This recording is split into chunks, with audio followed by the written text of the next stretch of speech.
वरहमतुल्लाहि वबरकातुह।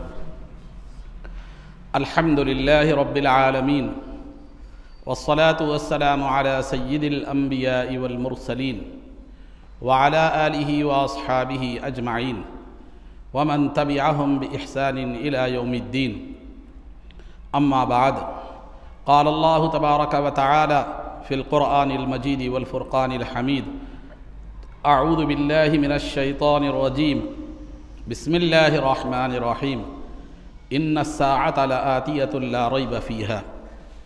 वक़ाल तआला फ़ी मुक़ामिन आख़र वहुवल्लज़ी यब्दउल ख़ल्क़ थुम्मा युईदुहु वहुव अहवनु अलैहि। सदक़ल्लाहुल अज़ीम। क़ाल अल्लाहु तबारक व तआला फ़ी शअनि हबीबिही सल्लल्लाहु अलैहि वसल्लम। इन्नल्लाह व मलाइकतहु युसल्लूना अलन नबिय्य या अय्युहल्लज़ीना आमनू सल्लू अलैहि वसल्लिमू तस्लीमा। अल्लाहुम्मा सल्लि वसल्लिम वज़िद वबारिक अला हबीबिका सय्यिदिना व नबिय्यिना व मौलाना मुहम्मदिन व अला आलिहि व अस्हाबिहि अजमईन। अज़ीज़ान मोहतरम, इससे क़ब्ल आप हज़रात के सामने ये बात बतलाई गई थी कि एक है आलमे दुनिया जो इंसान की पैदाइश से लेकर उसकी मौत तक जिसका फ़ासला है और जिसका वक्त है, और दूसरा है आलमे बरज़ख़ यानी आलमे क़ब्र जो इंसान के मरने के बाद से लेकर दूसरी सूर के फूके जाने तक है। इंसान के मरने के बाद से लेकर दूसरी सूर के फूके जाने तक का जो आलम है वो आलम बरज़ख़ या आलम क़ब्र जिसको कहते हैं। फिर तीसरा है आलम क़ियामत जो दूसरी सूर के फूके जाने के बाद से लेकर हमेशा हमेशा तक जिसका वक्त है। तो आलम बरज़ख़ के हवाले से पीछे आपके सामने बात बतलाई गई थी कि क़ब्र का आलम क्या होता है, फिर उस पर उसकी क्या तफ़सीलात हैं, फिर उसके हवाले से कुछ बातें पीछे आपको बतलाई गई थी इससे क़ब्ल, और एक मुसलमान को उस पर कैसे ईमान रखना चाहिए। उसके बाद जो है ना, अब आलम क़ियामत या आलम हश्र व नश्र भी बोलते हैं आप उसको। तो आलम क़ियामत के बारे में बात बताई जाएगी। तो एक मुसलमान को क़ियामत पर ईमान रखना भी ज़रूरी है कि अल्लाह रब्बुल इज़्ज़त दोबारा हमें ज़िंदा करेगा और हमसे हमारे आमाल का हिसाब होगा। तो क़ियामत पर ईमान रखना भी एक मुसलमान के लिए ज़रूरी है। जब इस दुनिया को फ़ना करना मक़सूद होगा, ख़त्म करना मक़सूद होगा, तो अल्लाह रब्बुल इज़्ज़त इसराफ़ील अलैहिस्सलाम को हुक्म देगा कि वो सूर फूके। सूर जो है उसका शेप वो एक सींग की तरह है, जानवर की सींग होती है ना, सींग जो होती है उसकी तरह है। तो जब अल्लाह का हुक्म होगा तो इसराफ़ील अलैहिस्सलाम क्या करेंगे, सूर फूकेंगे। सूर फूकने से तमाम दुनिया फ़ना हो जाएगी। उसके बाद तक़रीबन 40 साल के बाद फिर अल्लाह रब्बुल इज़्ज़त इसराफ़ील अलैहिस्सलाम को हुक्म देगा तो वो दोबारा सूर फूकेंगे, जिससे सूर फूकने की वजह से जो लोग मर गए थे या पहले से सूर फूकने से पहले जो लोग मरकर दफन हो गए थे वो सब के सब क्या हो जाएंगे, ज़िंदा हो जाएंगे। तो यहाँ से आलम क़ियामत का आगाज़ होगा। यहाँ से क़ियामत, इसको क़ियामत कहते हैं, इसका आगाज़ यहाँ से होगा। तो क़ुरान करीम में क़ियामत का आना भी बरहक़ है। उसके हवाले से कई जो है ना आयतें मौजूद हैं, और सूर फूके जाने के हवाले से भी कई आयतें मौजूद हैं। जैसे मैंने खुतबे के बाद जिस आयत मुबारका की तिलावत किया उसमें एक आयत में तो ये बतलाया गया इन्नस्साअत लआतियतुन कि क़ियामत आने वाली है, और ये भी बतलाया गया कि जो है ना वही परवरदिगार है जिसने इंसान का आँख को शुरू में पैदा किया, फिर वो दोबारा उसको क्या करेगा, ज़िंदा करेगा। तो लिहाजा फ़इज़ा नुफ़िक़ फ़िस्सूर, जब सूर फूकी जाएगी, तो वयौम युनफ़ख़ु फ़िस्सूर, जिस दिन सूर फूकी जाएगी। ऐसे कई जो है ना सूर का तज़किरा भी 20 आयतों में मौजूद है। तो लिहाजा इन तमाम चीज़ों पर ईमान रखना एक इंसान के लिए, एक मुसलमान के लिए ज़रूरी है। इसका इनकार कुरानी आयात व अहादीस का इनकार है और ईमान से खारिज कर देता है। क़ियामत क्या कब आएगी, फिर क़ियामत का मामला क्या होगा, उसमें क्या क्या आमाल होंगे, उसका तफसीला तो आगे बयान किया जाएगा, उसकी तफसील तो। लेकिन क़ियामत के आने से पहले कुरान करीम और अहादीस मुबारका में जो है उसकी अलामात भी बयान की गई है, उसकी अलामात भी क्या की गई है, बयान की गई है, उसकी निशानियाँ भी क्या की गई हैं, बयान की गई है। तो वो निशानियाँ दो तरह की हैं, एक अलामात सुगरा यानी छोटी अलामतें, दूसरी अलामात कुबरा यानी बड़ी अलामतें। छोटी अलामतों का पीरियड कौन सा है, फिर बड़ी अलामतों का पीरियड वक्त कौन सा है। सरकार की पैदाइश से लेकर महदी अलैहिस्सलाम के तशरीफ़ लाने तक जितनी भी अलामतें ज़ाहिर होंगी क़ियामत की, वो है अलामत, छोटी अलामतें। फिर महदी अलैहिस्सलाम के आने के बाद से लेकर पहली सूर के फूके जाने तक जो अलामतें होंगी वो अलामत कुबरा यानी बड़ी अलामतें कहलाती हैं। आज छोटी कुछ अलामतें क्या है मैं वो बतलाता चलो। सबसे पहली क़ियामत की छोटी अलामत सरकार का पैदा होना है। सरकार का इस दुनिया में लाना खुद, तशरीफ़ लाना खुद क़ियामत की अलामत है, क्योंकि सरकार ने फरमाया अना वस्साअतु कहातैन, मैं और क़ियामत इन दो उंगलियों की तरह है, इन दो उंगलियों की तरह, यानी दो उंगलियों में जितना फ़ासला है मेरे और क़ियामत के दरमियान उतना फ़ासला है। तो लिहाजा सरकार पर सिर्फ नबूवत को ख़त्म नहीं कर दिया गया, बल्कि सरकार पर दुनिया को ही क्या कर दिया गया, ख़त्म कर दिया गया। तो क़ियामत की सबसे पहली अलामत जो है ये सरकार दो आलम सल्लल्लाहु अलैहि वसल्लम की तशरीफ़ आवरी है। इसी वजह से साबिक़ा आसमानी किताबों में सरकार दो आलम सल्लल्लाहु अलैहि वसल्लम के जहाँ मुख्तलिफ़ अलक़ाबात हैं, वहीं एक लक़ब नबीयुस्साअह है। नबीयुस्साअह का मतलब क़ियामत वाले नबी, क़ियामत के नबी, यानी वो नबी जो क़ियामत के क़रीब क्या होंगे, तशरीफ़ लाएंगे। तो लिहाजा क़ियामत की अलामतों में से छोटी अलामतों में सबसे पहली अलामत क्या है, वो सरकार दो आलम सल्लल्लाहु अलैहि वसल्लम का तशरीफ़ लाना है। फिर दूसरा चाँद का दो टुकड़े होना है, जो सरकार के ज़माने में पेश आया, जैसा कि पीछे सीरत में आपको बताया गया। तो इक़्तरबतिस्साअतु वनशक़्क़ल क़मर, कुरान कहता है कि क़ियामत क़रीब हो गई और चाँद दो टुकड़े हो गया। तो लिहाजा चाँद के दो टुकड़े होने को कुरान करीम में क़ियामत के क़रीब होने की अलामत बताया गया है। फिर सरकार दो आलम सल्लल्लाहु अलैहि वसल्लम ने अपनी हयात मुबारका में ये ख़बर दी थी कि जो है ना, मेरे बाद, मेरी वफ़ात के बाद लोग क्या हो जाएंगे, दीन से फिर जाएंगे, इस्लाम से फिर जाएंगे, यानी मुर्तिद हो जाएंगे। दीन से फिरने को इर्तिदाद कहा जाता है, जो दीन से फिर जाता है उसको मुर्तिद कहते हैं। तो लिहाजा फिर मुर्तिद हो जाएंगे। तो सरकार की वफ़ात के बाद जो है ना, बाज़ लोग फिर बुत परस्ती की तरफ चले गए, बाज़ लोगों ने ज़कात देने से इनकार करके वो ईमान से फिर गए, और बाज़ लोग मुसैलमतुल कज़्ज़ाब यानी झूठा नबी का जो दावेदार था, नबी नबूवत का दावेदार झूठा नबी जो था मुसैलमतुल कज़्ज़ाब, उसकी इत्तिबा में आके बाज़ लोग क्या हो गए, ईमान से फिर गए। तो सरकार की वफ़ात के बाद ये इर्तिदाद का सिलसिला शुरू हुआ, दीन से फिरने का सिलसिला शुरू हुआ।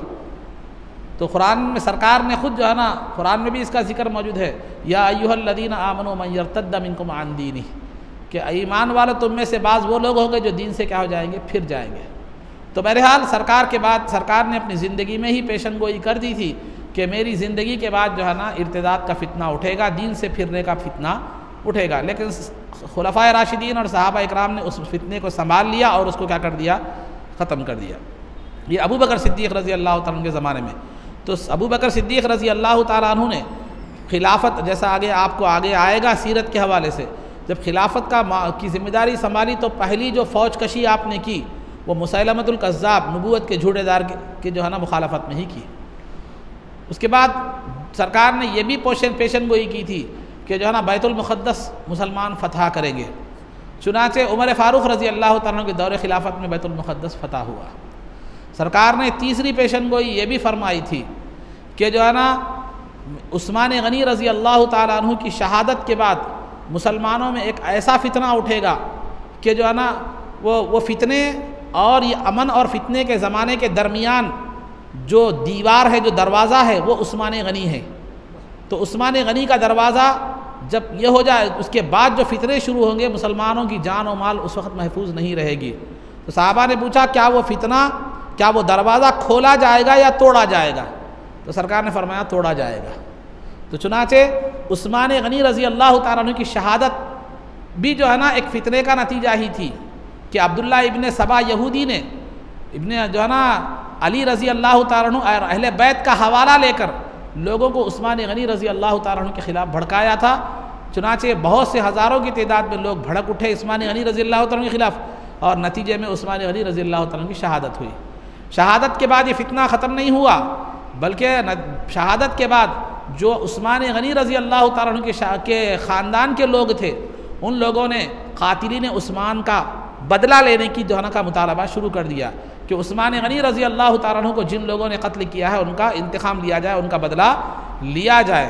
तो अली रज़ी अल्लाह तआला अन्हु के दौर खिलाफत में ये मामला उठा, और उस वक्त तारीख़ तफसीली है, लेकिन मैं अलामात क़ियामत जिक्र कर रहा हूँ, इसलिए मुख्तसर तौर पर बात रख रहा हूँ, आगे इंशाअल्लाह कभी मौके पर बयान किया जाएगा।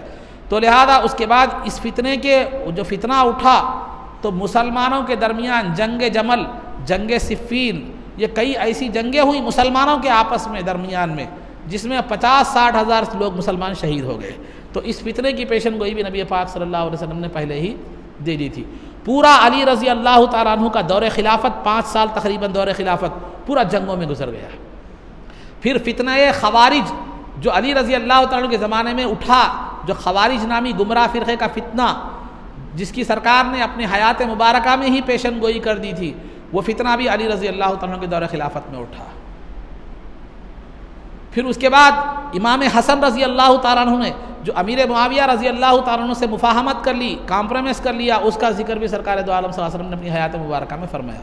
तो ये वो अलामत थी जो सरकार दो आलम सल्लल्लाहु अलैहि वसल्लम से ज़माने से क़रीब तरीन थी। उसके अलावा आम अलामतें जो सरकार ने क़ियामत के क़रीब होने की बतलाई है, जो छोटी छोटी अलामतें जिसको हम कह सकते हैं, मैं छोटी अलामतों का जिक्र कर रहा हूँ, ये बात ज़हन में रखें। तो उन अलामतों में से एक अलामत ये बतलाई गई कि जो है ना आज लोगों में हलाल और हराम की तमीज़ ख़त्म हो जाएगी। याती अलन्नास ज़मानुन ला युबालिल मर्उ मा अख़ज़ मिन्हु अमिनल हलाल अम मिनल हराम, कि लोगों पर एक ज़माना ऐसा आएगा कि लोग हलाल का आ रहा है या हराम का आ रहा है, कमाने में हो या खाने में हो या किसी भी मामले में हो, हराम और हलाल की तमीज़ भूल जाएंगे। बस खाना और पेट भरना उनका मकसद होगा। जैसे एक जानवर चारा चरता है तो उसमें यह नहीं देखता कि उसमें गिलाजत है, कांटे हैं, क्या है, बस चरता चला जाता है। तो लिहाजा ये इंसान का मामला भी उस वक्त ऐसे ही हो जाएगा कि हराम और हलाल की तमीज़ ख़त्म हो जाएगी। फिर दूसरी जो निशानी सरकार, कई निशानियाँ बतलाई हैं, मैं नमूने के तौर पर चंद निशानियाँ आपके सामने बता रहा हूँ। दूसरी निशानी जो सरकार दो आलम सल्लल्लाहु अलैहि वसल्लम ने बयान फरमाई वो ये है कि इल्म उठ जाएगा, जिहालत जो है ना आम हो जाएगी। चुनांचे सरकार ने फरमाया इन्नल्लाह ला यक़बिज़ुल इल्मा इंतिज़ाअन यंतज़िउहु मिनन नास वलाकिन यक़बिज़ुल इल्मा बिक़ब्ज़िल उलमा हत्ता इज़ा लम युबक़ि आलिमन इत्तख़ज़न नासु रुऊसन जुहालन युफ्तूना बिग़ैरि इल्म दल्लू व अदल्लू औ कमा क़ाल अलैहिस्सलातु वस्सलाम, कि अल्लाह ताला क़ियामत के क़रीब जो इल्म को उठा लेगा, लोगों के दिलों से इल्म को नहीं छीनेगा बल्कि उलमा को उठा लेगा। फिर उसके बाद उनके जानशीन पैदा नहीं होंगे।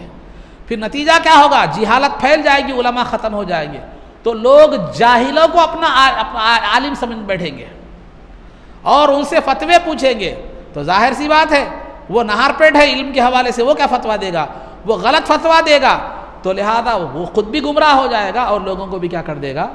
गुमराह कर देगा। और तीसरी अलामत सरकार ने जो है ना ये बयान फरमाई है कल क़ियामत के करीब किसी आदमी की इज्जत जिहालत की बुनियाद पर की जाएगी, इल्म और अखलाक की बुनियाद पर नहीं की जाएगी।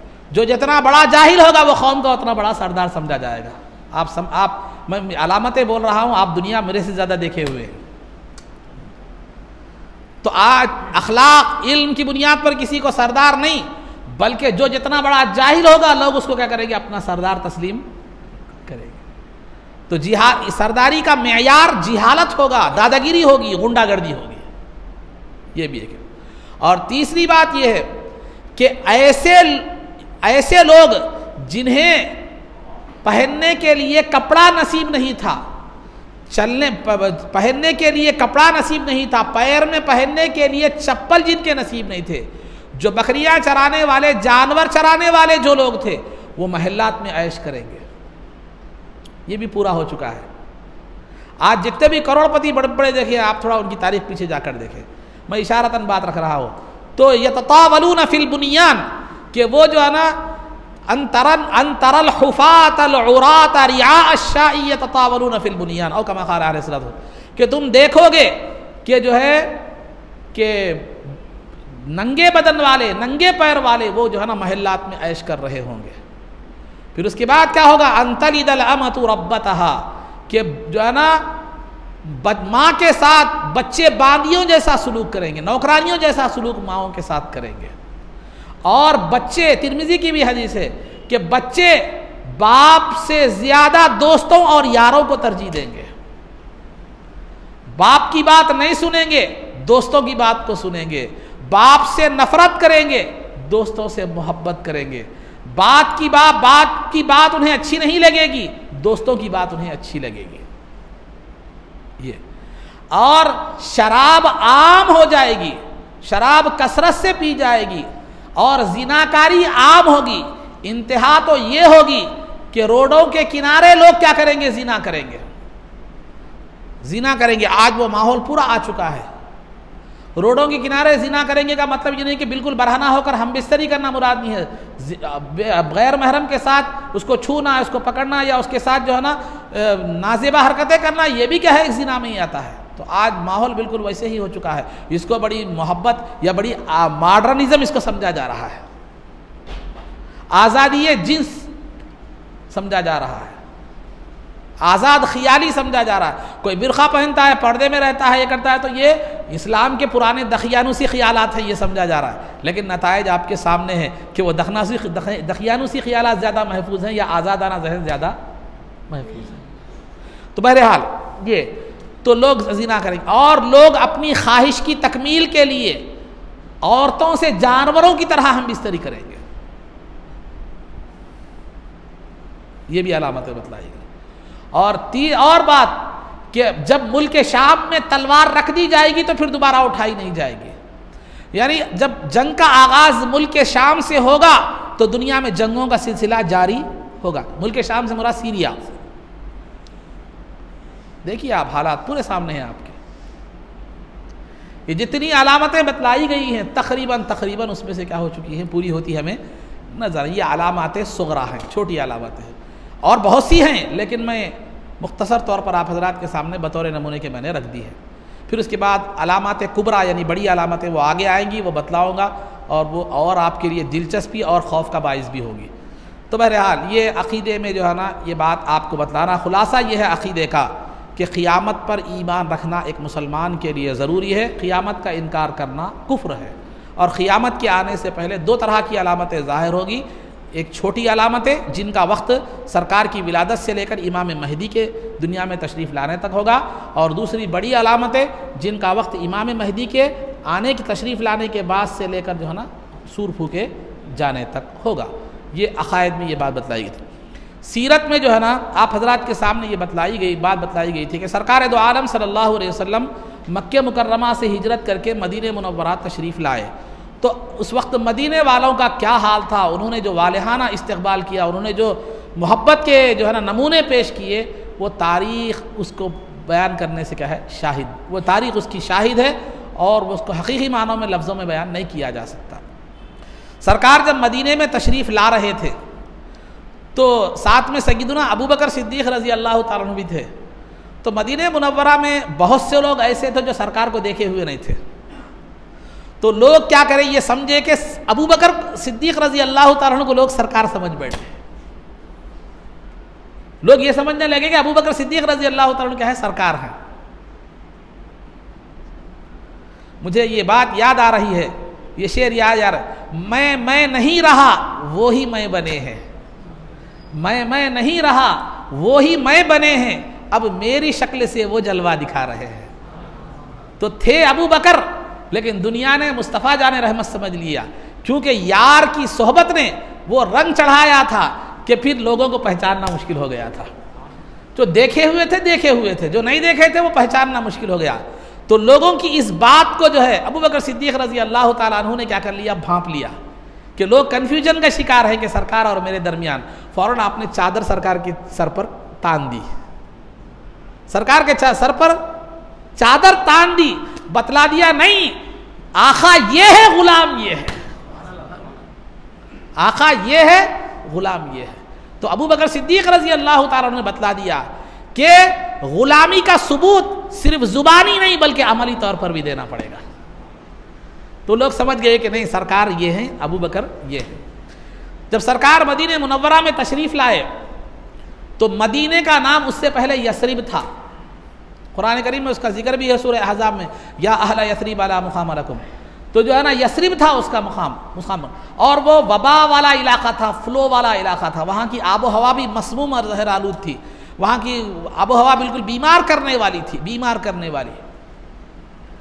तो सरकार दो आलम सल्लल्लाहु अलैहि वसल्लम के मदीने में तशरीफ़ लाने के बाद मदीने का नाम भी बदल गया कि मदीना जाकर मदीनतुन नबी हो गया, यानी नबी पाक सल्लल्लाहु अलैहि वसल्लम का शहर। लेकिन बाद में ज़्यादा इस्तेमाल से खाली मदीना मदीना हो गया, लोग ज़्यादा इस्तेमाल करने लगे तो मदीना, असल उसका नाम मदीनतुन नबी है। दूसरा तैबा है, ताबा है जिसके माने खुशगवार के हैं। और जो है ना सरकार दो आलम सल्लल्लाहु अलैहि वसल्लम तशरीफ लाने, उसके बाद हुआ क्या, तो खैर मदीने का सिर्फ नाम नहीं बदला, नाम के साथ साथ वहाँ की आबो हवा भी बदल गई। जिस आबो हवा में बीमार करने की सलाहियत थी, सरकार की तशरीफ आवरी के बाद आपके ख़दम मुबारक की बरकत से वो आबो हवा, बीमारी करने की सलाहियत ख़त्म तो हो ही गई, लेकिन वो आबो हवा भी शिफा बन गई, आबो हवा भी शिफा बन गई। बल्कि बुजुर्गों के वाक़यात आपको ऐसे मिलेंगे, मदीने मुनव्वरा में तशरीफ़ ले गए, बीमार हो गए तो मिट्टी घोल कर पी ली तो जो है ना शिफा नसीब हो गई। मैं अपना ज़ाती वाक़या सुना रहा हूँ, इसमें कोई दूसरी चीज़ मकसूद नहीं है, मैं बताना चाह रहा हूँ एक बात। उम्रे के लिए गया था, उस्मान गनी रज़ी अल्लाह तआला अन्हु के बाग पर के पास गया, एक वहाँ पर गया, वहाँ की जो है ना आया तो वो साहब ज़रा अलग ख्यालात के थे। तो उन्होंने कहा हिंदुस्तान के लोग जो है ना आते हैं, मिट्टी लेते हैं, मिट्टी खाते हैं, यहाँ की अजीब अजीब काम करते हैं। बोला तो बोला हिंदुस्तान के लोग दीवाने नहीं हैं, हिंदुस्तान के लोग दीवाने नहीं हैं कि यहाँ की मिट्टी, हर जगह की मिट्टी नहीं खाते, वो हर जगह की मिट्टी को नहीं ये करते, बस यहाँ की मिट्टी को कहते हैं, क्योंकि सरकार ने फरमाया यहाँ शिफा है, इस मिट्टी में भी शिफा है। क्योंकि सरकार दो आलम सल्लल्लाहु अलैहि वसल्लम जब सफ़र से बाहर तशरीफ़ ले जाते मदीने के, तो मदीने के करीब तशरीफ़ लाते तो अपनी सवारी को मदीने में जल्द दाखिल होने के लिए, उसकी मदीने से में दाखिल होने के इश्तियाक में, मोहब्बत में आप सवारी को तेज़ कर देते।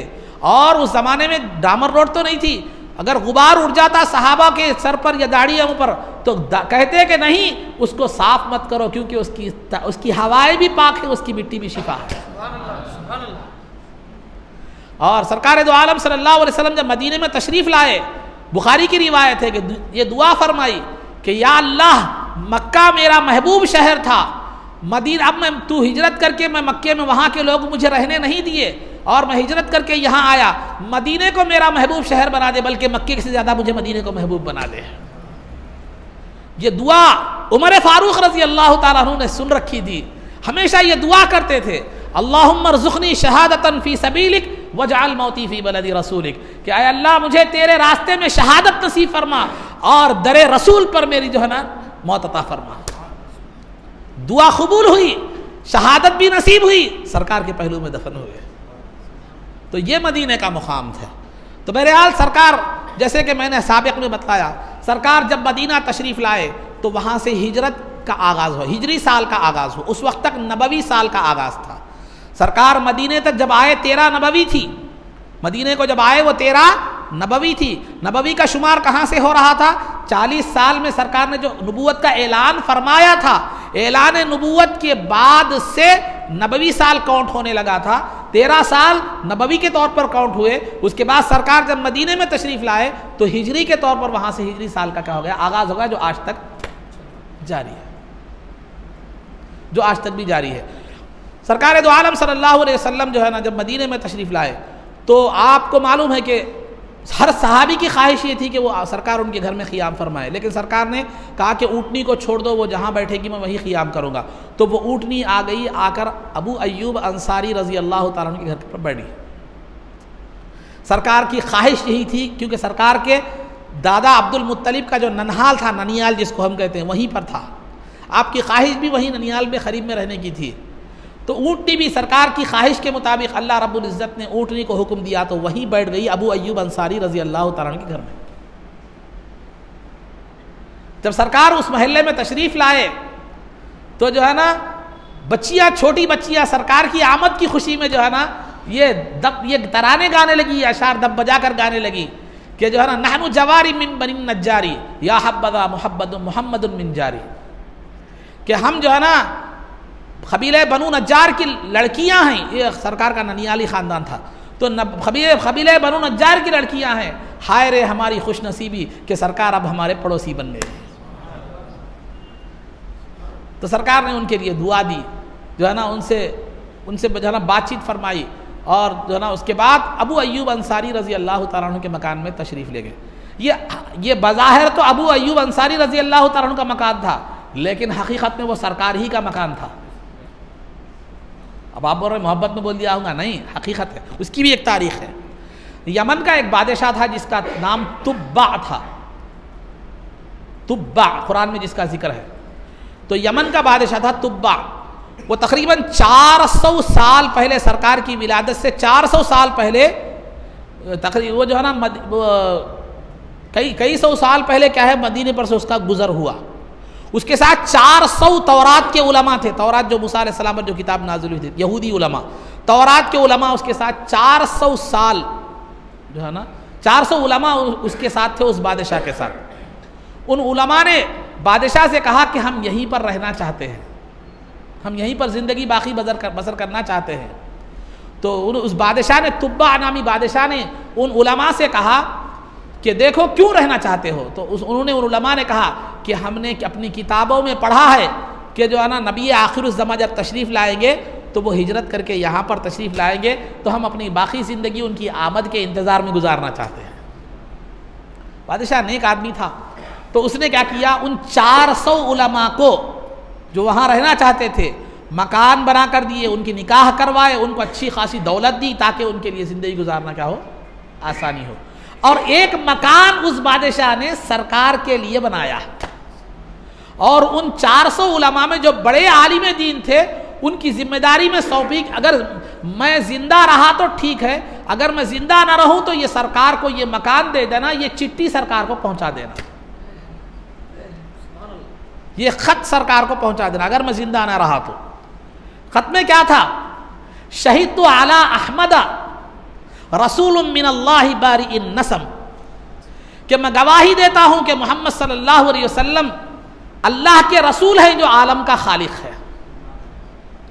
फलौ मद्दा उम्री इला उम्रिही लकुन्तु वज़ीरन लहू वब्ना अम, अगर मेरी उम्र सरकार के ज़माने तक रही, मैं जिंदा रहा, तो मैं उनका भाई बनकर, वजीर बनकर उनकी इत्तिबा करूंगा, उनकी मदद करूंगा। जाहदतु बिसैफी आदाअहु फर्रजतु अन सदरिही कुल्ल गम, कि सरकार का ज़माना अगर मैं पाऊँ तो अपनी तलवार से आपके दुश्मनों के साथ लड़ूंगा और आपके सीने को जो है ना फरहत और खुशी और पहुँचाऊँगा, और जो है ना हर गम को दूर कर दूँगा। ये जज्बात उसके थे। तो वो आलिम दीन, उसके तो कई 100 साल बाद तशरीफ लाए, वो ख़त जो सबसे बड़े आलिम दीन थे उनकी नस्लों में चलता रहा, और अबू अय्यूब अंसारी रज़ी अल्लाह ताला अन्हु उसी आलिम दीन की औलाद में से थे। वो घर वही था जो बादशाह ने सरकार के लिए बनाया था। तो अजीज़ान मोहतरम, तो सरकार अबू अय्यूब अंसारी के घर में नहीं रहे थे, बल्कि अपने खुद घर में रहे थे। हकीकत में मेज़बान सरकार है, मेहमान अबू अय्यूब अंसारी। वो घर 2 मंजिला था, नीचे ग्राउंड फ्लोर, ऊपर फर्स्ट फ्लोर था।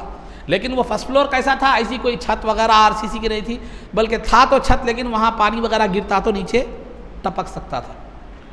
तो सरकार दो आलम सल्लल्लाहु अलैहि वसल्लम से दरख्वास्त की अबू अय्यूब अंसारी रज़ी अल्लाह ताला अन्हु ने। अदब देखिए यहाँ से, इश्क और अदब की जो है ना का नमूना देखिए कि या रसूल अल्लाह आप ऊपर तशरीफ़ रखिए, मैं नीचे तशरीफ़ रखूँगा। मुझे ये गवारा नहीं है कि आप नीचे की मंजिल में रहें, मैं ऊपर की मंजिल में रहूँ। सरकार ने फरमाया देखो मैं अभी अभी मदीने को आया हूँ, अब लोग मुलाकात के लिए आते रहेंगे, अगर मैं ऊपर रहूँगा तो तुम्हारे लिए जहमत हो जाएगी, मुझे नीचे ही रहने दो। उसके बाद खामोश हो गए।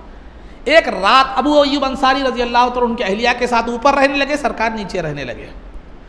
तो उसके बाद एक रात हुआ ये कि रात सर्दी, बहुत सर्द मौसम था, सर्दी की रात थी, और अबू अय्यूब अंसारी रज़ी अल्लाह तआला के पास सिर्फ एक ब्लैंकेट थी ओढ़ने के लिए, दोनों के लिए वो एक ही ब्लैंकेट थी। तो अचानक मिश्कीज़ा पानी का जो मिश्कीज़ा था वो गिर गया और छत से पानी नीचे गिरने के जो है ना इम्कानात थे। तो वो एक लिहाफ जो था, जो है ना ब्लैंकेट थी, उससे जो है ना उन्होंने पानी को जज्ब किया, कहीं नीचे खतरे टपक कर सरकार को कोई तकलीफ ना हो। और सारी रात चूंकि ब्लैंकेट तो बिक चुकी थी वो एक ही ब्लैंकेट, सर्दी में ठिठर कर गुजार दी,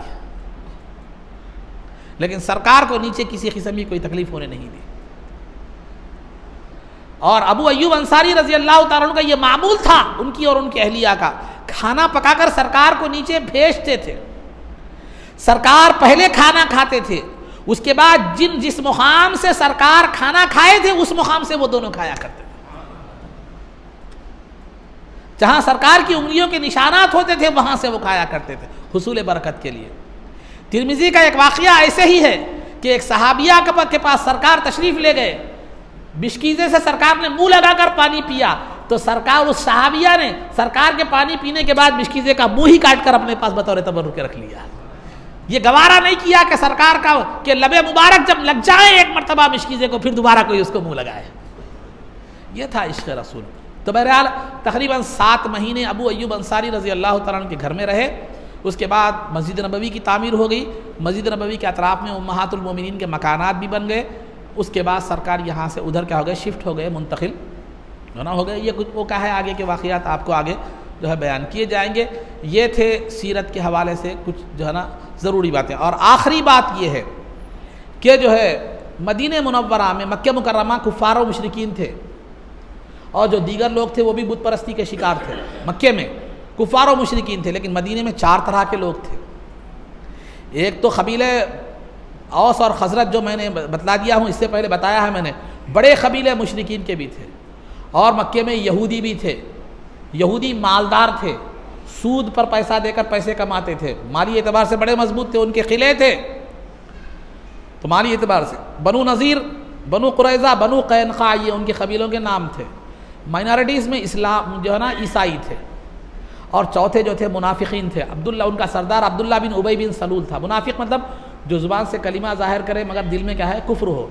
ये अब्दुल्ला, ये मुनाफिकीन क्या करते थे, कभी मुसलमानों के पास जाते, उनसे फ़ायदा उठाने के लिए उनके सामने तुम्हारा ज़ाहिर अपने तुम्हारा उनका मैं आपका ही हूँ बल्कि ज़ाहिर करते, इधर गए तो इनकी ताईज़ ज़ाहिर करते। कुरान ने कहा वइदा लकुल्लज़ीना आमनू क़ालू आमन्ना वइदा खलौ इला शयातीनिहिम क़ालू इन्ना माअकुम इन्नमा नहनु मुस्तहज़िऊन, कि जब मुसलमानों से कहते हैं तो कहते मिलते हैं तो कहते हैं कि हम भी ईमान लाए, और जब फिर वो यहूदियों से और काफिरों से मिलते हैं तो कहते हैं कि हम तो तुम्हारे साथ हैं, मुसलमानों से मजाक कर रहे थे। तो ये इब्नुल वक्त जिसको कहा जाता है, वक्त के लिहाज से काम करना, तो ये अब्दुल्ला इब्न सलूल। तो 4 लोगों से, मक्के में सिर्फ मुशरिकों से पाला पड़ा था, लेकिन यहाँ 4 किस्म के लोग थे, यहूदी, ईसाई और जो है ना कुफ़ार व मुशरिकीन, और फिर मुनाफिकीन। यहूदी और ईसाई जो है ना सरकार के बेहद मुंतज़िर थे, सरकार की आमद पर बड़े खुश थे, क्योंकि यहूदियों को यह बात बतलाई गई थी कि नबी आखिरुज़्ज़मा के ज़रिए से तुम्हें मदद मिलेगी, तुम ज़लील तरीन हो गए थे, मुल्क शाम से भी उन्हें निकाल दिया गया था, हर तरफ से ज़लील व ख़ार होकर मदीने में थे, तुम्हें गलबा मिलेगा, तुम्हें पहली तुम्हारी इज्जत बहाल हो जाएगी वगैरह वगैरह। उन्हें पेशन गोइयाँ दी गई थी नबी आखिरुज़्ज़मा की तशरीफ़ आवरी के बाद। तो सरकार जब तशरीफ़ ला रहे थे तो यहूदी भी खुश थे, ईसाई भी खुश थे, मुनाफिकीन भी खुश थे। यहूदी क्या है मालूम है, इसलिए खुश थे कि हमें गलबा मिलने वाला है, नुसरत मिलने वाली है। लेकिन जब सरकार तशरीफ़ लाए, क्योंकि यहूदी ईसा अलैहिस्सलाम के दुश्मन थे, तो सरकार जब तशरीफ़ लाए, सरकार ने ये तालीमात दी कि ईसा अलैहिस्सलाम हक़ परस्त हैं, सच्चे हैं, जो है ना सच्चे नबी हैं अल्लाह के, उन पर ईमान लाना इस्लाम का एक हिस्सा है। ये जब ये बात ईसा अलैहिस्सलाम की तारीफ़ में उन्होंने कही, तो फिर यहूदी क्या हो गए, सरकार के दुश्मन हो गए। फिर ईसाई जो थे वो भी सरकार के बड़े आने पर बड़े खुश थे, मुंतज़िर थे, लेकिन ईसाई 3 खुदाओं के क़ाइल थे, उनके अपने अक़ीदे घड़ लिए थे, गलत अक़ीदे घड़ लिए थे उन्होंने। तो ईसाइयों के इन बातिल अक़ीदों का सरकार ने जब रद्द किया तो वो भी दुश्मन बन गए।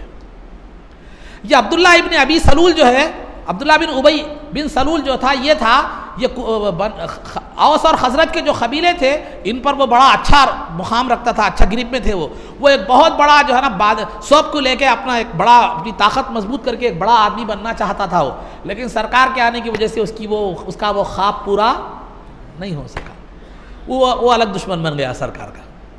तो इस तरह 4 दुश्मनों से साबिक़ा था मदीने मुनव्वरा में सरकार, कुफ़ार और मुशरिकीन, यहूदी, ईसाई, मुनाफिकीन, ये 4 जो है ना सामने मुकाबिल में थे। तो मदीने के हालात और मक्के के हालात में ये फ़र्क था। इंशाअल्लाह फिर आगे की बातें आगे बयान की जाएगी। मसाइल में आदाब में आप हजरात के सामने लिबास के आदाब बयान किए जा रहे थे। आज खुलासे के तौर पर मैं फिर एक बात बताता चलो कि लिबास में जो चीज़ें हमें बतलाई गई है कि लिबास के लिए ये है कि पहले तो लिबास का कपड़ा गाढ़ा हो, जिस्म अंदर से नज़र ना आए। दूसरा, लिबास का कपड़ा ढीला ढाला हो, इतना तंग ना हो कि जिस्म का शेप नज़र आए। तीसरा, आपका लिबास किसी गैर कौम से मुशाबहत ना रखता हो, उस जैसा ना हो, तीसरा। और चौथा, आपका लिबास इतना तवील, इतना लंबा हो कि आपको जो हिस्से छुपाना है बराबर पूरे तौर पर जिस्म के पूरे हिस्से छुपाए। और 5वां ये बात बतलाई गई थी सबसे बेहतरीन पसंदीदा लिबास जो इस्लाम में है वो सफ़ेद लिबास है, जिंदे के लिए भी मुर्दे के लिए भी। और 6ठा जो बात वो आपके लिए बतलाई गई थी कि जो है ना ऐसे लिबास जो है ना अल्लाह ने आपको इस्तिताअत और क़ुव्वत दी है, तो जो है ना अपनी इस्तिताअत के लिहाज से अच्छा लिबास पहने, हालत डालकर ना रहे। और 7वीं बात आपको ये बतलाई गई थी कि मर्द आदमी के लिए गेरू जैसा लाल कपड़ा, गेरू के कलर का कपड़ा पहनना या चमक के कपड़े पहनना, ये मर्द के लिए दुरुस्त नहीं है। बल्कि औरतें फिर पहन सकती हैं, वो भी एक एतदाल में रहकर, एक लिमिट में रहकर। और मर्द के लिए सोना पहनना दुरुस्त नहीं है, औरत के लिए जायज़ है। मर्द के लिए जो है ना अंगूठी पहनना 4 ग्राम के अंदर पहन सकते हैं, वो भी नगीना 1 हो, कंकर 1 हो, 1 से ज़ायद ना। फिर ये जो है ना, और दूसरी बात क्या है कि मर्द जब भी लिबास पहने तो अल्लाह का शुक्र अदा करे, लिबास का नाम लेकर अल्लाह का शुक्र करे। अल्लाह का शुक्र है कि अल्लाह ने मुझे रेमंड्स का कपड़ा पहनाया, ये इस तरह। और लिबास के मामले में आपको ये बतलाया गया था कि लिबास ऐसा ना हो कि जिससे छिछोरापन जाहिर हो, कॉलर खुले हो, गुंडियाँ खुले हो, एक आस्तीन छोटी, एक आस्तीन बड़ी, एक पैंचा बड़ा, एक पैंचा छोटा, एक कपड़ा फटा हुआ, ये इस तरह जो आजकल हमारे नौजवान जो है ना पहनते हैं, जो फैशनेबल जो जहन, तो इस तरह नहीं होना चाहिए। लिबास में सोबरपन और संजीदगी और विकार ज़ाहिर होना चाहिए। ये बात चंद खुलासा मैं आपके सामने फिर आज बतला दिया हूँ। और आखिरी में, अल्लाह ने आपको लिबास दिया है तो आप अपनी इस्तिताअत के लिहाज से एक मीडियम रेंज का अच्छे से अच्छा लिबास क्या करें, पहने। नहीं, अल्लाह ने आपको और ज़्यादा दिया है तो जिनको लिबास मयस्सर नहीं है, जिनको लिबास अवेलेबल नहीं है, उनको भी क्या करें, लिबास पहनाएं। चुनांचे अबू दाऊद की रिवायत है कि सरकार दो आलम सल्लल्लाहु अलैहि वसल्लम ने फरमाया कि जो मुसलमान अपने किसी मुसलमान भाई को जिसको कपड़ा नसीब नहीं है अगर कपड़ा पहनाता है तो अल्लाह रब्बुल इज़्ज़त उसे जन्नत का सब्ज़ लिबास पहनाएगा। तिरमिज़ी की रिवायत है कि सरकार दो आलम सल्लल्लाहु अलैहि वसल्लम ने फरमाया कि जो किसी बरहना मुसलमान को कपड़ा पहनाए तो जब तक उसके जिस्म पर कपड़े रहेंगे अल्लाह की वो हिफ्ज़ व अमान में रहेगा। ये आम लोगों के लिए था, लेकिन सरकार दो आलम सल्लल्लाहु अलैहि वसल्लम ने ख़ास तौर पर मालिकों को हुक्म दिया कि वो अपने नौकरों के साथ अच्छा सलूक करें, जो वो खुद खाते हैं उनको खिलाएं, जो पहनते हैं उनको पहनाएं, और जो है ना जो पहनते हैं वो पहनाएं, और अगर कुछ काम उनकी ताकत के लिहाज से नौकरों को काम दे, अगर कोई ज़्यादा बोझल काम है तो उनकी बोझ उठाने में या काम में क्या करें, मदद करें। ये लिबास के आदाब के हवाले से कुछ बातें आप हजरात के सामने बयान की गई थी। अब रहा मसाइल में, आपको वज़ू के 3 फ़राइज़ बतलाए गए थे कि कुल्ली करना, नाक में पानी चढ़ाना, तमाम जिस्म पर पानी बहाना, इस कदर पानी बहाना कि बाल बराबर जगह भी सूखी न रहे। ये एक एक मरतबा करना फ़र्ज़ है, एक मरतबा कुल्ली करना, एक मरतबा नाक में पानी चढ़ाना, एक मरतबा तमाम जिस्म पर पानी बहाना। पानी बहाना ज़रूरी है, इस कदर बहाएं कि बाल बराबर जगह भी सूखी न रहे। रगड़ना ज़रूरी नहीं है, लेकिन अगर खाली पानी बहाने से जिस्म पूरा नहीं भीगता, सूखा रहने का जैसे जाड़े में होता है आमतौर पर इम्कान है, तो रगड़ना भी ज़रूरी है। तो एक एक मरतबा करना फ़र्ज़ है, 3 मरतबा करना सुन्नत है। अब आइए थोड़ा उसकी तफसील में आपके सामने बयान करता हूँ। कुल्ली करते वक्त कुल्ली कैसी करनी चाहिए? कुल्ली गरगरे तक करनी चाहिए। गरगरा जो कहते हैं हम गरारा बोलते हैं, क्या मुख्तलिफ असल उसका लफ्ज़ क्या है? गरगरा। गरगरे के साथ कुल्ली होनी चाहिए। ज़बान की जो जड़ है वहाँ तक आपका पानी पहुँचना चाहिए, बशर्ते कि आप रोज़ेदार ना हो। अगर रोज़ेदार हैं तो थोड़ा उस मामले में एहतियात करना चाहिए। हलक तक पहुँचाने की कोशिश करें, लेकिन थोड़ा एहतियात से पानी अंदर ना जाए, क्योंकि अंदर चले जाए तो रोज़ा टूट जाएगा। और कुल्ली करते वक्त अगर दांतों के दरमियान कोई चीज़ अटकी हुई है जो पानी को पहुँचने से दांतों तक या जिस मसोड़ों तक रोकती है, तो उस चीज़ को दूर कर दे। जैसे हड्डी है, गोश्त है, या कोई भी चीज़ अटकी हुई है, जाम खा लिया, जाम का मौसम में बीज अटक गई, या कोई भी चीज़ ऐसी चीज़ अटक गई जो पानी को पहुँचने से रोकती है, तो उसको क्या करते हैं? निकाल दे। नहीं, वो दांतों के दरमियान जो चीज़ जो है वो ऐसी चीज़ है जिसको निकालना नुकसान पहुँचाता है, जैसे सीमेंट है, जो है ना, चांदी है, तो फिर आपको उसको निकालने की ज़रूरत नहीं है, वैसे ही वज़ू कर सकते हैं। जहाँ तक चौकड़े की बात है, तो चौकड़ा अगर दांत चौकड़ा परमानेंट है, निकाल नहीं सकते, तो आपको निकालने की ज़रूरत नहीं है। अगर चौकड़ा परमानेंट नहीं है, निकाल सकते हैं, तो वहाँ 2 सूरतें हैं। बग़ैर निकाले के पानी पहुँच सकता है मसोड़ों तक, पूरा नीचे तक, तो फिर जो है ना आपको निकालने की ज़रूरत नहीं है। अगर नहीं, बग़ैर निकाले के नहीं पहुँचता, तो चौकड़ा निकाल कर क्या करना चाहिए? आपको कुल्ली करनी चाहिए। ये कुल्ली की वजाहत हो गई। नाक में पानी चढ़ाना। नाक में पानी कहाँ तक चढ़ाना? ये जो नर्म हिस्सा दिख रहा है, बांसा, ये हड्डी तो यहाँ से शुरू हुई, नीचे एक नर्म हड्डी नज़र आ रही है आपको, वहाँ तक, बांसे तक, वहाँ तक जो हड्डी है वहाँ तक है, वहाँ तक नाक में पानी आपको क्या करना है? चढ़ाना है। रोज़ेदार हो तो थोड़ा एहतियात से चढ़ाए, ठीक। तो नाक में पानी, और नाक में पानी चढ़ाने से पहले वो जो खिपलियाँ बन जाती हैं नाक में, जिसको हम दहखानी ज़बान में चीपड़े बोलते हैं, समझे? समझाने के लिए ये बात बोलो, बल्कि लफ्ज़ भी उतना अच्छा महसूस नहीं होता, लेकिन समझने के लिए ये बात बता रहा हूँ। तो जो है ना, ये खिपलियाँ जो जमा हो जाती हैं उसको निकालें, क्योंकि उसके रहने से पानी नीचे जिल्द तक नहीं पहुँचता। पहले उसको निकाल कर नाक में पानी चढ़ाएं। नाक में पानी जो है ना चढ़ाए 3 मरतबा, या बांसे तक। रोज़ेदार हो तो थोड़ा एहतियात से चढ़ाए, ताकि पानी अंदर चले न जाए। जिस्म पर पानी बहाने के मामले में याद रखिए, जिस्म पर तो पानी बहाना है, लेकिन बहाने से पहले हर वो चीज़ जो पानी को जिस्म तक पहुँचने से रोकती है, वो क्या कर दें? पहले जिस्म से दूर कर दें।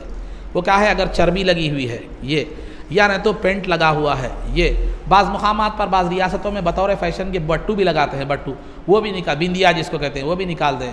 यहाँ पर हमारे पास गैर मुस्लिम लगाते हैं, यूपी में वो मज़हब का हिस्सा नहीं है, बल्कि फ़ैशन का हिस्सा है, तो वहाँ मुसलमान भी लगाता हूँ, मैंने खुद देखा है।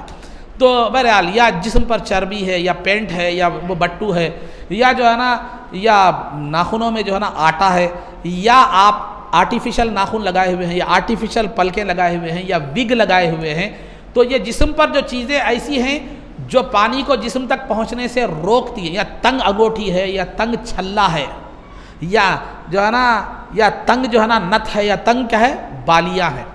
तो ऐसी चीज़ें जो पानी को जिस्म तक पहुंचने से रोकती हैं, उसमें 2 सूरतें हैं। या तो उनको बग़ैर निकाले के अगर आप पानी पहुंचा सकते हैं, जैसे नाक को छल्ले इसको हरकत दिए, छल्ले को हरकत दिए, या पैर के छल्ले को हरकत दे दिए, समझे, या नाखूनों को हरकत दे दिए, या पलकों को थोड़ा हरकत दे दिए, या आर्टिफिशियल उंगली थी, या पैर था, या कुछ भी था, उसको हरकत दे दिए, नीचे तक पानी जिस्म तक हरकत देकर पानी पहुंचा सकते हैं, तो फिर आपको पानी पहुंचाना फ़र्ज़ है। नहीं तो फिर जिस चीज़ को हरकत देकर पानी नहीं पहुंचा सकते, उसको निकाल कर वो हिस्सा क्या करना है? आपको धोना है।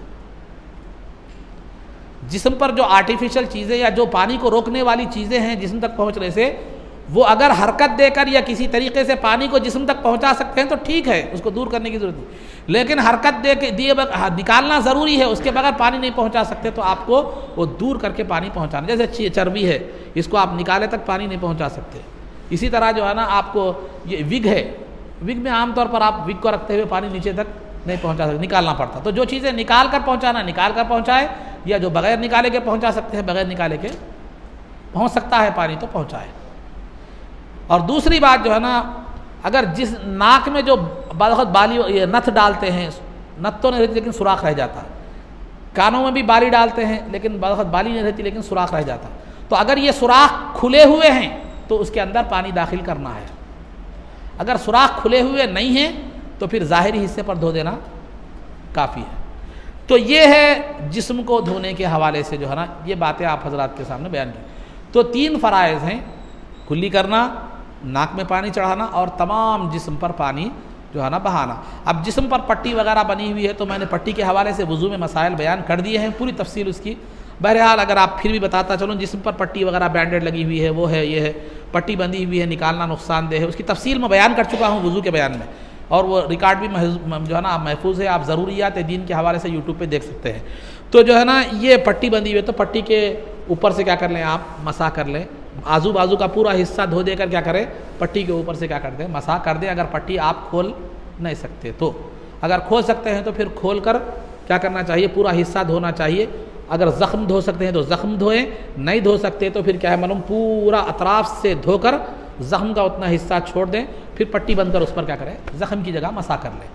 ये तफसीलात उसके पीछे मैं बयान कर चुका हूँ। तो ये है वज़ू के 3 फ़राइज़, कुल्ली करना, नाक में पानी चढ़ाना और तमाम जिस्म पर जो है ना पानी बहाना। उसकी कुछ तफसीलात आपके सामने बयान की, इनको रख कर आप दीगर मसाइल भी हल कर सकते हैं। तो बुनियादी चीज़ जो है इसमें जो ये है कि जिस मकदार में पानी पहुँचाना है, जहाँ तक पानी पहुँचाना है वहाँ तक पानी पहुँचाना।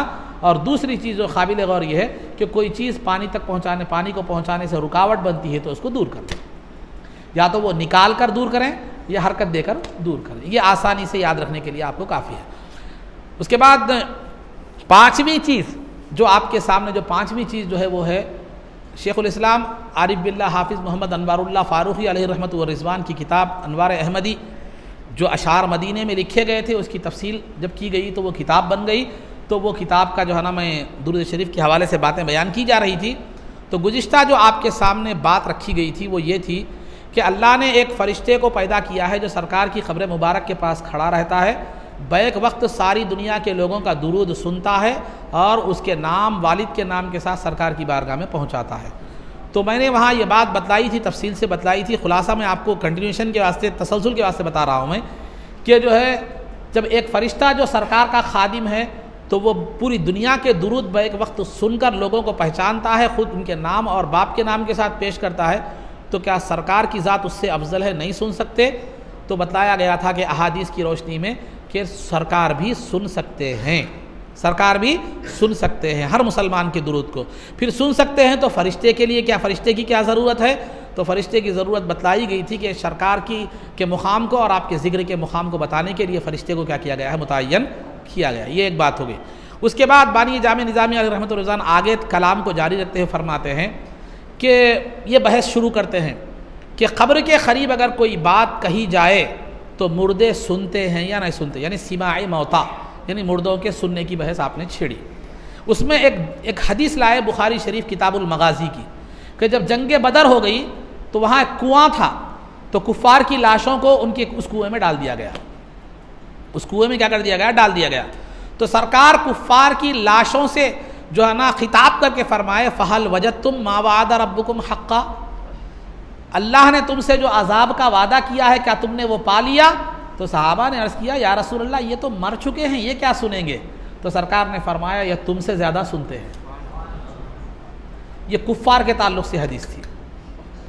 अब एक बुखारी ही की दूसरी हदीस है कि सरकार दो आलम सल्लल्लाहु अलैहि वसल्लम फरमाया कि बंदे को जब दफन करके लोग चले जाते हैं तो उनके चप्पलों की आवाज़ को भी बंदा क्या करता है, सुनता है। ठीक है, ये हो गई बात। अब उसके बाद आगे, जब एक आम काफिर और मोमिन सुन सकता है कब्र के पास कही हुई बात, तो सरकार दो आलम सल्लल्लाहु अलैहि वसल्लम की कब्र मुबारक के पास जाकर अगर कोई जो है बात कहे, सलाम दुरूद सलाम पेश करे, तो सरकार सुन सकते हैं या नहीं सुन सकते?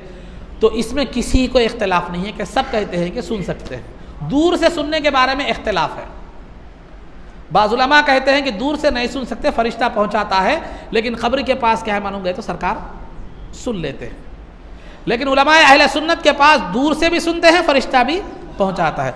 सुनना ये सरकार की कुदरत है और पहुंचाना यह सरकार की अजमत है।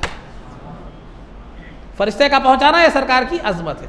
खरीब के मामले में क्या है, ये तो किसी को इख्तिलाफ नहीं है, जो है ना हर एक कोई कहता है कि सरकार खरीब बारगाह की खरीब जाकर अगर कहे तो सलाम क्या कर लेते हैं, सरकार दुरूद व सलाम सुन लेते हैं। लेकिन एक हदीस ऐसी भी मिलती है, क्या मिलती है कि मामिन आब्दिन युसल्लिमु इंदा कब्री युबल्लिगुनी, जो है ना जो ना जो कोई बंदा मुसलमान बंदा मेरी कब्र के पास मुझ पर क्या करता है, सलाम भेजता है, तो वक्कलल्लाहु मलकन, कि अल्लाह ने एक फरिश्ते को मुकर्रर किया है जो मुझ तक उसका सलाम पहुंचाता है।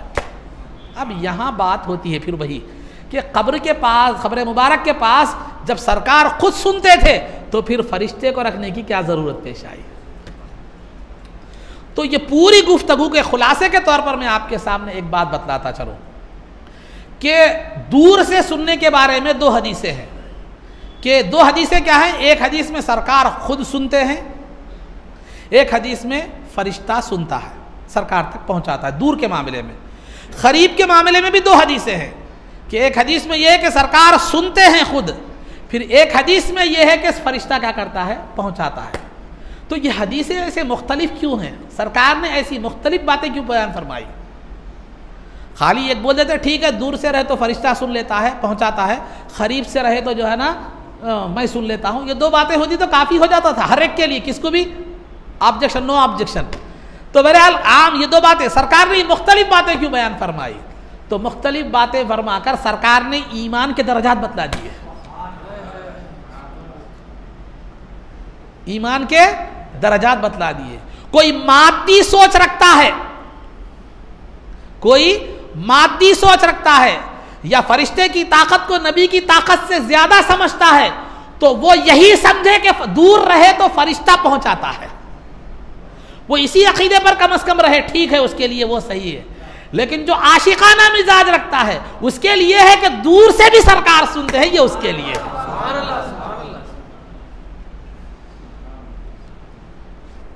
अगर कोई ये समझता है कि कब्र के पास भी सरकार नहीं सुन सकते, आहिस्ता बोले, अब जोर से बोले तो सुनेंगे, आहिस्ता बोले, आप मुंह में बोलिए।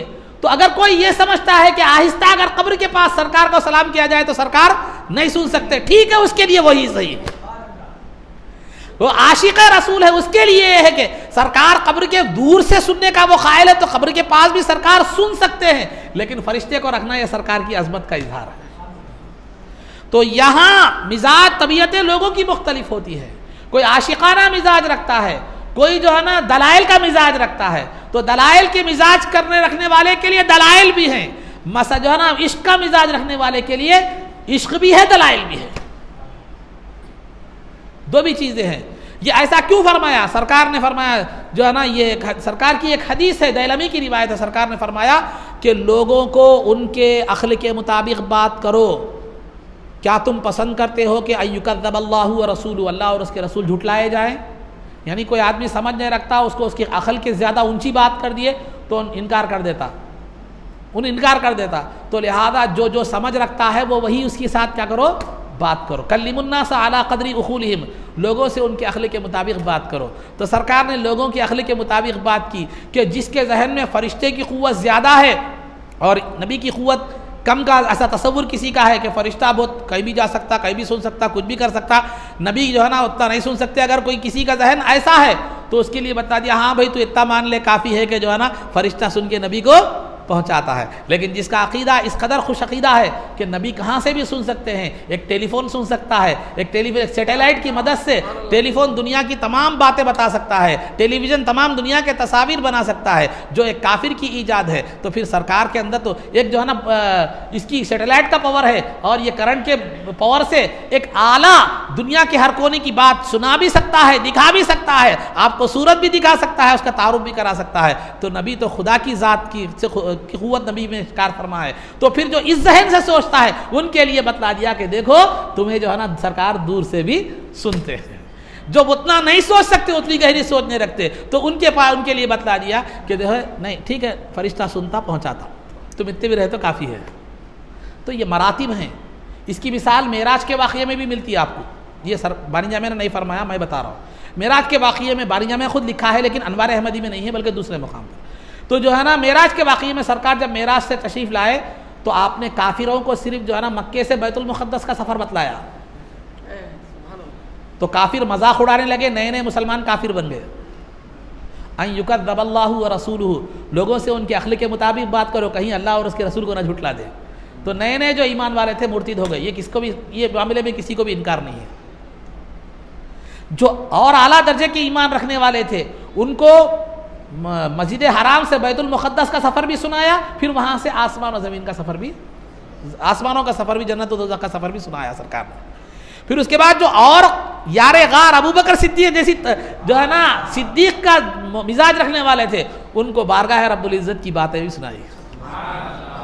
खलवत में क्या क्या बातें हुई, इस राज का कोई नहीं महरम तेरे सिवा या मोहम्मद। तो लिहाजा जिनको जो बताना था, जिनकी जो ईमानी कैफियत थी, सरकार जानते थे कौन किस दर्जे का ईमान है। अब एक आम उस्ताद जानता है कि स्टूडेंट कौन से दर्जे का है, स्टूडेंट कौन से, डॉक्टर एक डॉक्टर साहब जानते हैं कि बीमारी किस दर्जे की है। उस्ताद जानता है कि ये तो सैयद, ये दुनिया के डॉक्टर भी है, दुनिया के मौलिम भी है। वो ज़ाहिरी मौलिम, ज़ाहिरी डॉक्टर नहीं, ज़ाहिरी भी है, बातिनी भी है। तो सरकार ईमानियात के लिहाज से, इसके सरकार ने कहा, हदीस मैंने बतलाई दैलमी की, कि सरकार ने खुद फरमाया कि लोगों से उनकी अखलों के मुताबिक बात करो, कहीं ऐसा ना हो कि अल्लाह और उसके रसूल को सामने वाला न समझ कर झुठला दे।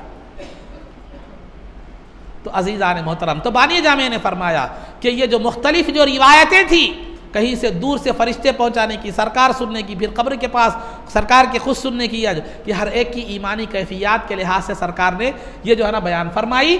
ये भी सरकार की मोहब्बत ही है कि हर आदमी को जो है ना उसकी ईमान की कैफियत के लिहाज से बात बयान फरमाई। कम अज़ कम वो उतना भी रख ले तो काफ़ी है, या उसका ईमान उसको ठीक है चलता। वरना अगर दूर से सुनना, अगर सरकार दूर से सुनते हैं, अगर इस बात को लाजिम करार दिया जाता, तो फिर जो फरिश्ते के पहुँचाने का जो ख़ाइल है, फिर वो बेचारा ईमान से हाथ धो बैठता था। तो ये मोहब्बत है सरकार की कि हर कैटेगरी को जो है ना उसके लिहाज से बतलाया, समझाया, और ईमान के दर्जात भी बतलाए, कैफियत भी मुतय्यन फरमाए। ये हम समझने वालों के लिए अल्लाह रब्बुल इज़्ज़त से दुआ है कि जो कुछ भी कहा गया उस पर अमल की तौफ़ीक़ रफ़ीक़ अता फरमा, इज़्ज़त व आफ़ियत की ज़िंदगी दे, और ईमान पर हमारा ख़ातिमा फरमा। रसूल पाक सल्लल्लाहु अलैहि वसल्लम के क़दमों में हमारा हश्र फरमा। आपकी शफ़ाअत उज़्मा से हमको बहरवर फरमा। आपके दस्ते मुबारक से जामे कौसर पीना नसीब फरमा। जन्नत में आपकी ग़ुलामी मइयत और रिफ़ाक़त नसीब फरमा। सल्लल्लाहु तआला वसल्लम अला खैरि खल्क़िही सय्यिदिना मुहम्मदिन व आलिहि व सहबिही अजमईन बिरहमतिका या अरहमर राहिमीन वल्हम्दुलिल्लाहि रब्बिल आलमीन।